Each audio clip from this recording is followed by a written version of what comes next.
పెట్టి కొట్టి హింసించారు. ఇది చాలా దారుణం, మానవ హక్కుల ఉల్లంఘన. వాళ్ళెవరికీ కూడా రైట్ లేదు. పోలీస్ స్టేషన్లోనే కొట్టొద్దని చెప్తుంటే ఆరు బయట ప్రజలందరూ చూడటంగా కొట్టడం చాలా అమానుషమైన చర్య. దీన్ని మేము తీవ్రంగా ఖండిస్తూ ఉన్నాం.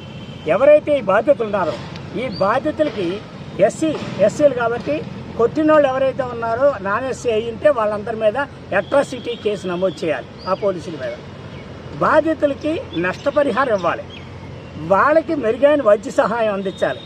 అది చేయకపోతే ఈ చేసే వరకు కూడా ఈ ప్రభుత్వాన్ని నిలదీయడానికి రిపబ్లికన్ పార్టీ ఆఫ్ ఇండియా కానీ అదేవిధంగా ఇండియన్ లేబర్ పార్టీ అధ్యక్షులు కానీ మేమందరం సమాయత్తమై రాష్ట్ర వ్యాప్తంగా అన్ని సంఘాలని కలిపిన ఆందోళన చేస్తాం.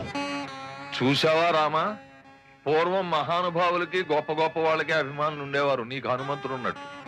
తరం మారింది, హంతకులకి గూండాలకి అభిమానులు తయారయ్యారు. అంతేలే, ఎదవలకు పదవులు వస్తే ఇలాగే ఏడుస్తుంది మరి.